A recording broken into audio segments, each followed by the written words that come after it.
Yo, what's going on YouTube? It's your boy Key coming at y'all boys with a brand new video. Now, I ain't gonna lie, bro. I don't know why, but ever since them little upgrades, if you don't know what upgrades I'm talking about, that means you gotta get on the vlog channel, man. But ever since the upgrades, I done added to my life. I just feel better. I feel like I should be going harder, working harder, grinding harder. And that's what we gonna do, man. We're gonna get back into the loop of things and start pushing it. So with that being said, we're gonna go ahead and get into today's video. Make sure y'all boys like, comment, and subscribe. Let's get into it. It's 2017. It's the day before the Super Bowl. Beyonce announced she's expecting. The hell? It's 2017. It's the day before the Super Bowl. Beyonce announced she's expecting twins. Bad and Bougie hits #1 on the Billboard charts. She said she expecting twins.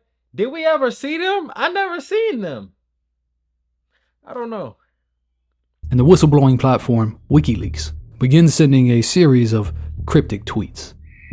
What is Vault 7? This initial question is paired with a photograph of the Global Seed Vault in Norway, an area that has been the target of many conspiracy theories, leaving viewers wondering what the connection is. The next day, another question is asked along with another photo, this time of a Nazi vault, used to store gold during the 1940s. This continues for 4 more days, each tweet posing another question along with another photo. An engine test at Langley Air Force Base in Virginia, fake newspaper covers of famous whistleblowers, a stock image of a welder, and lastly, a photo of a woman mailing a letter, reportedly taken by East Germany's secret police during their surveillance operations. After February 9th, the tweets stop. Online posters begin trying to decipher the meaning behind these seemingly unconnected photos and that initial question. Most believed it would be a continuation of the Hillary Clinton email releases, which WikiLeaks was known for. Some think it could be connected to World Trade Center Building 7, and a few even suggest that the tweets could be the work of the cryptographic puzzle organization Cicada 3301.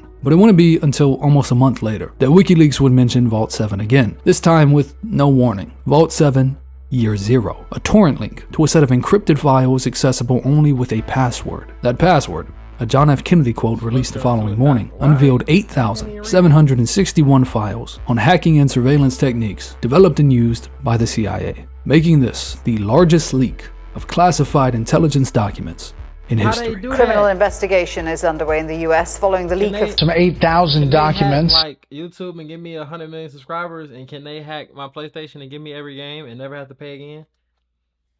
That details the CIA's technical capability to carry out hacking. We'd like to thank the CIA for their gift of the brand new smart television. Why is the water? WikiLeaks founder Julian Assange. Nasty, bro. Brand new smart television. You can use the money for the TV. WikiLeaks founder Julian Assange criticized the CIA for keeping the data in one place, calling it incompetent. Is it clear to you, Michael, that this was an inside job? Absolutely. This has to be an inside job. You can surveil someone through their phones, through their television sets, and microwaves that turn into cameras, etc. That's creepy. Hold on. This video discusses the Vault 7 leaks, which involve information that, while publicly accessible, pertains to classified operations. If you currently hold a security clearance or are planning to obtain one in the future, viewing this content may affect your clearance status. This video does not display any classified material. It only provides an overview of the publicly known contents. Any material resembling classified information shown on screen for storytelling or visual purposes are entirely fictional for illustrative purposes only.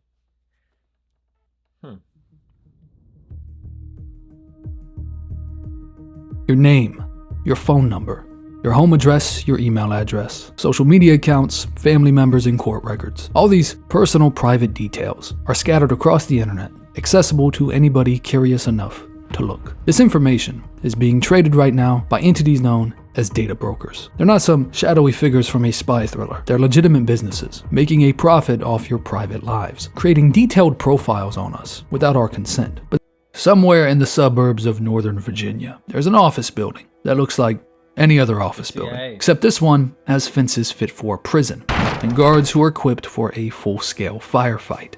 Just to get in requires a security check and a key card, because this building houses the Cyber Intelligence Division of the CIA. On the 9th floor, through another door that requires badge access, lies the Operations Support Branch for this Cyber Intelligence Division. Cap, The I know what OSB he said at the beginning of the video.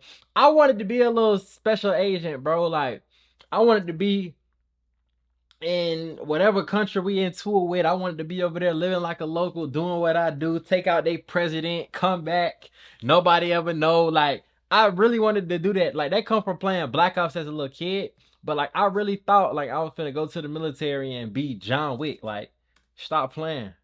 is considered the CIA's hacker unit and only employs around a dozen people. It is in this office, they on getting this paid. private network, not connected to the internet, that the Vault 7 tools were developed and maintained, meaning that this leak came from this room. 20 minutes after WikiLeaks tweets the password to those encrypted files, it announces that the planned press conference from WikiLeaks founder Julian Assange has been put on hold since his video streams are being hit offline. Within hours, news outlets such as The Guardian, Wired, and The New York Times begin reporting on the release, and researchers around the globe begin diving into the extensive documentation. But we still haven't answered that initial question. What exactly is Vault 7? The series of releases, published from March to November, alleged that the US consulate in Frankfurt, Germany is a covert CIA hacking base used to attack targets in Europe, Asia, and the Middle East. Revealed that the CIA has a practice of stealing malware from foreign states such as Russia and using these in attacks to leave behind the digital fingerprint of the groups the attack techniques are stolen from, essentially framing others for their operations, and detailed how the CIA hoarded zero-day vulnerabilities. The agency not only stockpiled these, but also purchased them from private entities without disclosing the vulnerabilities to the software manufacturer. Now,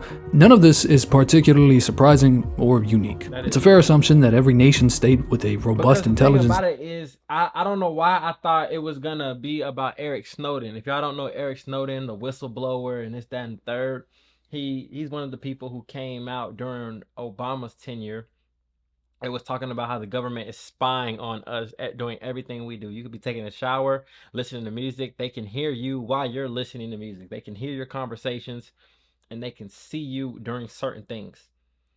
And he was so scared for his life because he was working in Hawaii. He stole the information and then he moved to like some foreign country.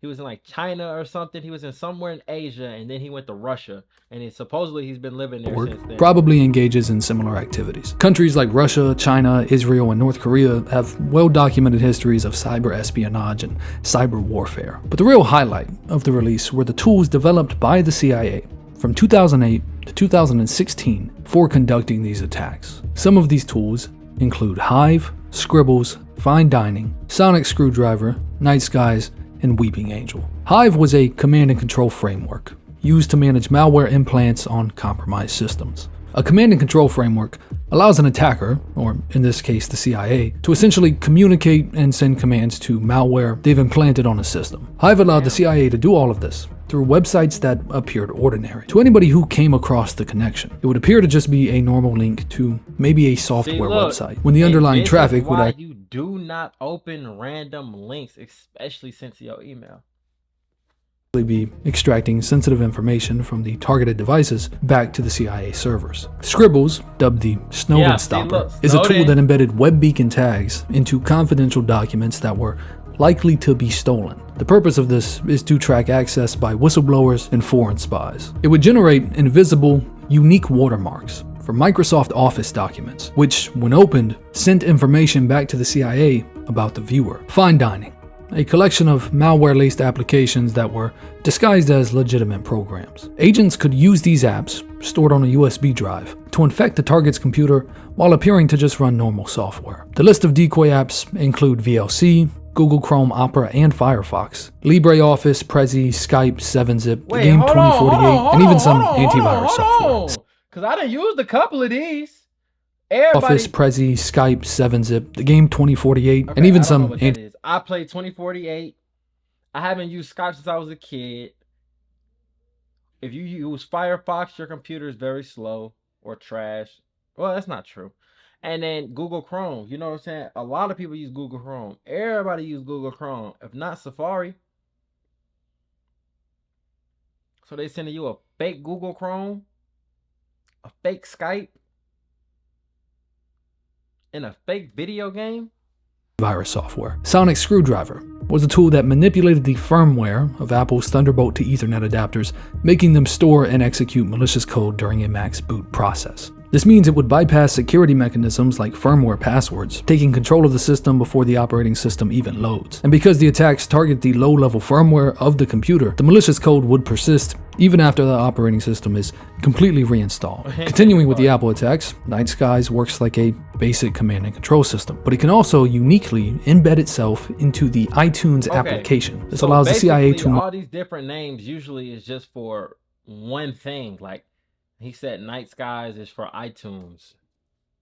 And control not just the Mac, but also any iPhone that's synced with it, and most famously, Weeping Angel. Weeping Angel was a software suite developed in partnership with Britain's MI5 that would allow Samsung TVs to be turned into listening devices, even when they appeared to be turned off. This fake off mode would allow the TV to secretly record conversations, store and exfiltrate audio without the user's knowledge, effectively turning your TV into a listening device. Now these tools are just a handful of the entire collection. There are dozens of others such as Fight Club and Ricky Bobby that are a little less unique. The Vault 7 release also contains some mostly irrelevant but interesting notes, such as one CIA employee recommending their colleagues read Reddit to stay up to date on information, a how-to guide on remaining undercover while overseas, an entire page of Japanese emojis, and documents suggesting that the CIA was exploring ways to infect the control systems used by modern internet-connected vehicles. Bro, the purpose of this is why I did not want to get a Tesla, even though I really wanted them. I wanted a Tesla SUV, one with the doors go up, probably a plaid. Don't play with the boy, I'm on game. But when you think about it, bro, I'm like, bro, what if everybody just pop out with Teslas, right? They start pushing these electric vehicles, and then one day they just turn your car off. And then it's like that one movie that they had on, what is that movie that they had? The World Left Behind or something like that on Netflix, where like all the Teslas just stopped and then they started driving by themselves. And I was just like, bro, I don't want that to happen to me, bro. Explicitly stated, but it would permit the CIA to engage in nearly undetectable assassinations, according to WikiLeaks. The day after the leak, the CIA releases a statement saying the American public should be deeply troubled by any disclosure designed to damage the intelligent community's ability to protect America, insisted that they do not target U.S. citizens, and said its activities comply fully with the U.S. law and the Constitution. Julian Assange finally manages to conduct a live press conference where he vets questions from media outlets, and a few days later, former CIA Deputy Director Mike Morrell says the information released by WikiLeaks was on the CIA's top secret network. So this has to be an inside job. President Trump, who had previously benefited from WikiLeaks' release of Hillary Clinton's emails, was now in an awkward position. When he was running for office, he said, "They want to distract us from WikiLeaks. It's been amazing what's coming out on WikiLeaks. WikiLeaks, I love WikiLeaks." But now he was more... I know nothing about WikiLeaks. It's not my thing. I know nothing really about them. It's not my deal in life. In fact, it was this leak that led CIA Director Mike Pompeo and other Trump administration officials to allegedly plan the kidnapping and assassination of Julian Assange. But now that we've answered what Vault 7 is, now comes the question of why. Why did whoever have access to these files feel the need to give them to WikiLeaks, or more importantly, feel the need to make this information public? When news outlets began picking up the release, little by little this misconception emerged that the tool Weeping Angel was used to spy on millions of Americans. This still persists even today, but it's not true, and the reason for that is simple. The vast majority of tools leaked in Vault 7 are designed in a way that requires physical access to the target devices at least once. They reflect the needs of CIA agents in the field, working with target devices directly, looking to gather specific information. The only real way this could be used to spy on the masses would be to infect the Samsung devices at the place they're manufactured, or sometime before they arrive at the store you buy one at. While this is certainly possible, and it's believed that this is the way they infected the iPhones of specific targets, doing this on a massive scale is unlikely and mostly a theory created by people who simply don't understand what these tools are capable of. Unlike the Snowden leaks, these tools weren't used to spy on millions of everyday citizens, so outside of understanding what's possible by people looking to target you, there's no real tangible benefit American citizens get from having this information public. On September 11th, just hours after the towers went down, a senator from Utah told reporters that the CIA had intercepted a phone call between bin Laden associates discussing the attacks on the World Trade Center and the Pentagon. While American citizens might have been glad to hear that, that upset the White House because it tipped off the terrorists that the US government had been spying on them and the methods they used to do so, which in turn burned. But If y'all knew, why didn't y'all do anything? I always heard like, oh, Bush did 9/11, Bush knew about it. Oh, they knew about it, this, that, and the third. Oh, he let it slide so that he can get reelected. I've heard a lot of stuff about it. Well, really, it's all conspiracy theories. None of it has any sort of validity to it besides what you choose to believe. But it's just like, if y'all did know for real and y'all still let it happen, that is insane, bro. Y'all failed that the method. American people. Whoever leaked Vault 7 intentionally hindered national security efforts and did so knowing that it could potentially stop operations that were aimed at protecting the public. And they did that with very little actual benefit. So why do it? What was the real motive? Okay. 6 days after WikiLeaks publishes Vault 7, federal agents raid the apartment of Bloomberg software engineer Joshua Schultz. In his apartment, they find a treasure trove of electronic devices and digital media. I don't understand. See, look, even Edward Snowden, right? He knew they could find him if they wanted him. In this world, which is so big, with billions of people on it, like 8 billion people out, like 8 billion people, right? Out of 8 billion people, they can find where you are specifically and come and kill you.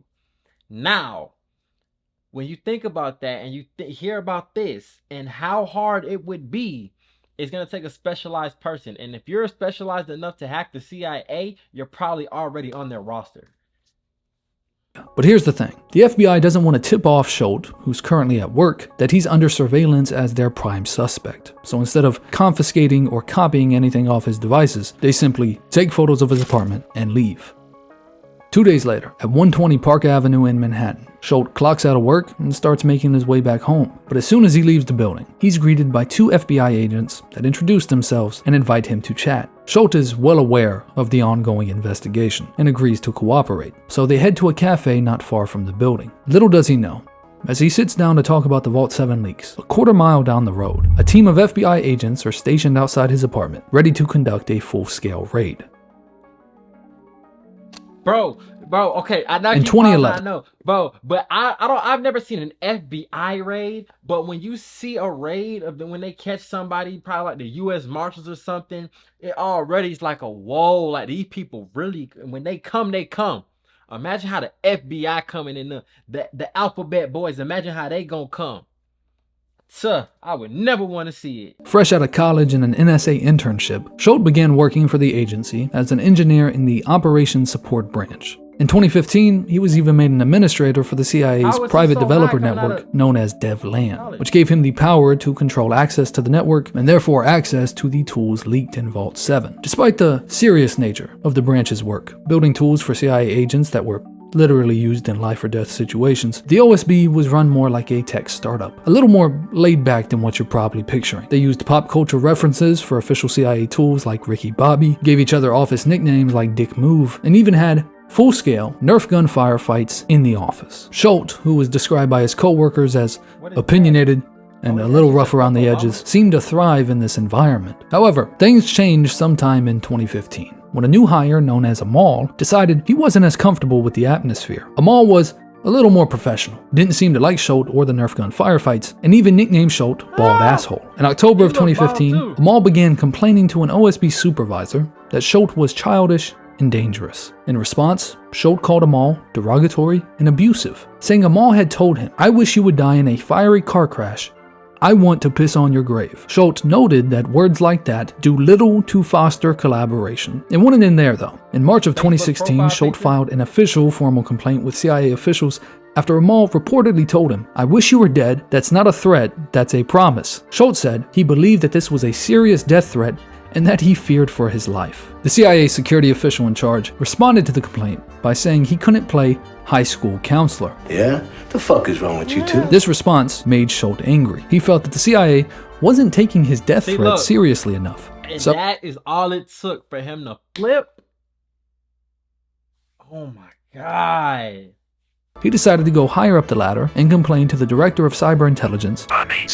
After a pointless meeting, Bonnie decides the boys need to be separated, so she orders them both to new desks far away from each other. He then complains about the desk he's moved to and says Amal has been assigned to a better desk. At this point, Schultz is furious. Whatever his goal was, He's clearly not getting it. So instead of trying to work within the agency's guidelines, Schultz goes down to the Virginia State Courthouse and gets a restraining order against his CIA co-worker, Amal. The CIA goes in full damage control and activates something known as the Threat Management Unit, because now this internal issue was being played out in open court, which for the CIA is unprecedented. So the CIA decides to move both Schultz and Amal to two separate branches altogether. Schultz responds by threatening to go public, saying he could reach out to the media and have an article written titled, "CIA Punishes Employee for Reporting Office Death Threats." Okay, look, Regardless, I'm gonna use my words widely just in case he ever does see this video. But it was like, it was like, bro, it ain't that deep. Like, are you honestly in fear of your life when you look at certain people? Like, bro, he's been saying this, that, third for forever and never did nothing. What makes you think today is any different? Why you had to go so far with it? But again, that's your life. To make the best of his situation, and after relocating down to the 8th floor, Schultz tries to continue work on one of the tools he had developed, known as Brutal Kangaroo, only to find that his access had been revoked due to his branch change. Senior officials at the CIA had allowed him to copy the Brutal Kangaroo tool for his own use. Schultz instead took control of the original tool and removed access by all other OSB members. This led to him being stripped of his network administrator access, and on November 10th, 2016, he officially resigned from the CIA. My God. But was this really Okay, so basically he didn't get what he wanted, and he had been working there for so long and working on so many different things. He's a key part of this. Oh, you gotta admit, he was basically just in his feelings. He was on his feelings. Like, what are you doing?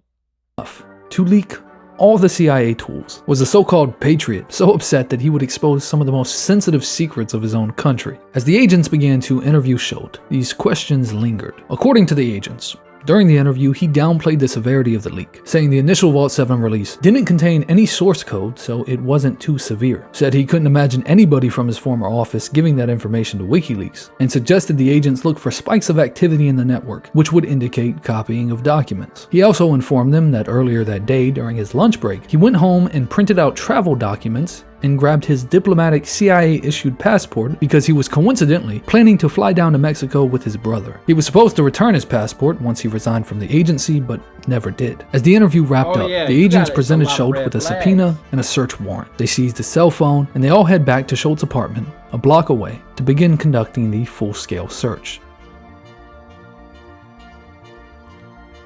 In the weeks following the raid, the FBI begins examining. Smart and this, that, and the third. You had to be flustered. Why would you tell them that you're going to Mexico? You didn't turn in your passport that you knew you were supposed to turn in, and this, that, and the third. It's a lot of stuff that you tripping up on. You probably because you probably never been in trouble. Schultz's personal devices, which were all now in their possession. While word? Reviewing his desktop computer, FBI agents come across an encrypted.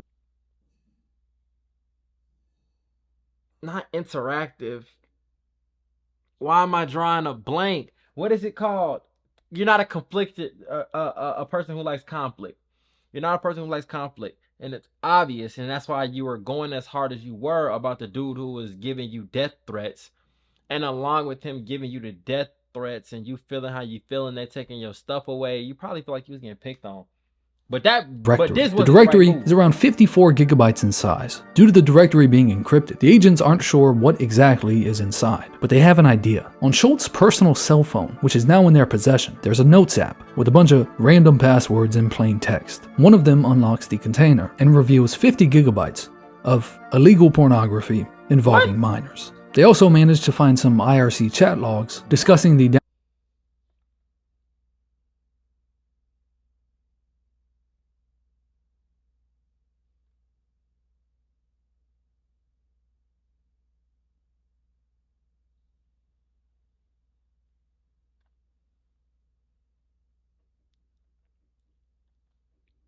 I ain't gonna lie, I paused it and I seen that first line right there from the second dude that jumped out to me as soon as I pressed pause. So I'm not gonna read it. If you want to read it, you can, but I'm not gonna read it out loud.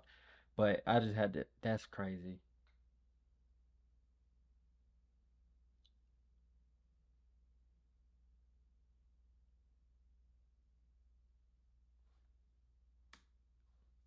downloading and storing of this material, and find a photograph on Schultz's cell phone of him sexually assaulting a passed out woman. In August, Schultz is woken up by a dozen federal agents banging on his apartment door, who arrest him on sex crime charges. They had not yet indicted him on anything related to the Vault 7 releases. When he hears that the government is trying to keep him in custody, he objects and says the crime I am charged with is in fact a non-violent, victimless crime. But I thought he just said he had pictures of him. As Schultz sits in the Manhattan jail waiting for trial, a block away, FBI agents working out of the Manhattan field office need to collect the Vault 7 release for their investigation. But there's a problem. The documents leaked are still classified, even though they're publicly available. FBI agents tasked with collecting the WikiLeaks release head down to a local Best Buy, purchase a brand new laptop, and then go to a Starbucks to use their free public Wi-Fi to download the entirety of the classified CIA documents. In May 2018, news finally breaks on Joshua Schultz's arrest, but he's still not indicted on anything related to the Vault 7 release, with the New York Times headlining him as a suspect, pretty much immediately. Online posters, WikiLeaks advocates, and just general skeptics begin picking apart the allegations against him by the FBI regarding the child abuse material. Like the old Chappelle bit, just sprinkle some crack on him. It's like, just sprinkle some allegations on him. Get the public to hate him from the jump, so he doesn't turn into some whistleblowing hero. It's a compelling theory, or at least it would be if Joshua Schultz wasn't also a bit of a fucking idiot. Instead of playing into this obvious theory many would believe, Schultz's defense for having this material on his computer was that he ran a server in college that was essentially open to all of his friends, and he simply didn't know what files other users had uploaded on it. Bro! Didn't know. I don't know either, but I'm not taking the risk. Which one should I watch first? Ha ha. So it's 3 people in here. Rename the things for God's sakes. LOL. Like it was a restaurant or something. Alright, hold up, niche. I'm renaming. OF. I'll have to reopen the link. Okay, now try. Downloading what he said. LOL. Dude, it looks just like regular P. I don't even like P. You can't even tell their files other users had uploaded on it.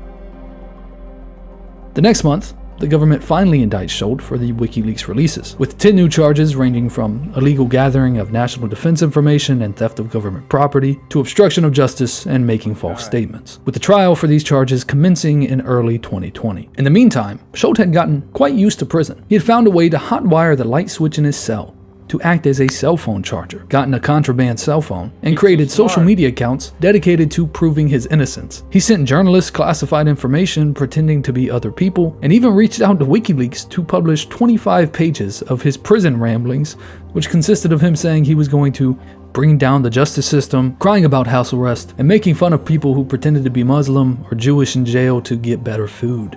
He later converted to Islam. Things seemed to be working out okay for Schultz, until October, when 50 FBI agents and a cell phone sniffing dog raid the jail, take his cell phone, and throw his ass in solitary confinement. Schultz would later tell a judge he was being tortured in jail, claiming the officials at the jail subjected him to cruel and unusual punishment, and wrote, "Terrorists receive better treatment in Guantanamo Bay. I have seen the footage myself." Schultz would stay in solitary confinement well into his 2020 trial. At the trial, the prosecution provided evidence that after being stripped of his administrative privileges due to the kangaroo incident, Schultz still kept a secret back door to the OSB network. And on April 20th, 2016, Schultz accessed that back door. He on level 3, like everything that they think they're gonna cut him off of or get in front of, you're not, because he does this every day. And this is one thing I always used to tell my managers and this and that. And it's just like, bro, y'all think that we can't do what we want to do. If somebody really wanted to do something and not get caught, and they took the necessary precautionary steps to do so, they could do it. It's just a simple fact that most people aren't as careful as they're supposed to be, and they really are doing things for the wrong reason, and that's why they get caught. If I wanted to sit right here and finesse, let's just say Kroger, if I wanted to go to work every day and just find a way to finesse something out of Kroger, I could, and there'd be nothing that you would be able to do to stop me. And I would know before it's getting too hot, and I would just leave. Then what? Using the password KingJosh3000. While logged in, he accessed one specific backup, the March 3rd, 2016 backup of the OSB tools. He then attempted to scrub his log files and restore the network. As it turns out, the Vault 7 release on WikiLeaks to this day is a perfect match to that March 3rd backup. But despite this, and some more circumstantial evidence, Schultz was only convicted on 2 counts: contempt of court and making false statements to the FBI. The reason for this seems to be that Schultz's defense attorney did a great job at sowing doubt in the government's case, and also that the technicalities of the entire case were fucking confusing, especially to random jurors who might not even own a computer. So the judge declared a mistrial with the retrial scheduled for 2022. In the meantime, Schultz decided he could defend himself, so he fired the defense attorney. Sometimes you might be smart for your own, you might be too smart for your own good. If you got your defense attorney, he just got you dropped down from 10 charges to 2 charges, and the 2 charges that it is BS. It's not even like they just kept the 2 most serious. This is BS. And you fired him? I gotta see this. He better not got life. If that he managed got to get life, him a I know hung jury something. and began spending the next 2 years learning how to properly defend himself in court. He was convicted on all charges. During his This nigga, bro. Oh, you went from 2 to 10. You went from 5 to life. Oh my God, I knew that was finna happen. hearing, he allegedly ranted for 29 minutes, calling the jail he was housed in New York's own Auschwitz and comparing himself to Nelson Mandela. He was sentenced to 40 years in prison. When news about Schultz first started, Bro, how you fired your defense attorney and caught 40 years? You deserve it. in the media, Patrick Keefe from The New Yorker talked to a couple of his former classmates, and what he found was that Schultz had a history of being incredibly edgy and sexually deviant, always touching people when asked not to. With this type of stuff, it's hard to believe because they're supposed to say anything and then it's not verifiable unless he had like open cases or something, and I guarantee you he didn't. So I don't never really try to like hear about this. And even like they try to do this stuff to like Andrew Tate, not saying that he's innocent, not saying that he's guilty, but why all of a sudden do y'all try to go back and find random people who could be lying to justify what y'all trying to charge him with? And when I paused, because this second sentence where he says one woman told me, I don't know why when I was talking my eyes locked on that the middle of the sentence, and that is insane. Would even go as far as to draw swastikas in Jewish students' yearbooks, not because he was an actual Nazi or racist, but really just because he liked pissing people off. It's hard to imagine that the most powerful intelligence agency in history didn't know about this, or knew about it, and still hired this guy. The CIA may have never even realized that these tools were stolen if WikiLeaks hadn't publicly released them. If all it takes is one rogue operative with a history of problematic behavior to dismantle their entire system, how secure is national security really? But the one thing that I will say is that somebody has to do it. And if somebody doesn't do it and y'all let a computer do it, then you're really going to be stuck because you're not going to know what's what, and you're not even going to know if it's verifiable. So with that being said, man, that's the CIA hacker who went rogue and caught 40 years, bro. You might as well just kill the dude that you was into it with. You would have been out before that. And you should have kept your lawyer. I don't know, bro. You had 2 years to sit down and think. Some way, somehow, you thought a 30-minute rant was going to get you out of jail. Acquitted of all charges. You are dumber than you think. And that just goes to show you, sometimes you are too smart for your own good. And with that being said, it's your boy Key checking in, checking out. Make sure y'all boys like, comment, and subscribe. I'm gone.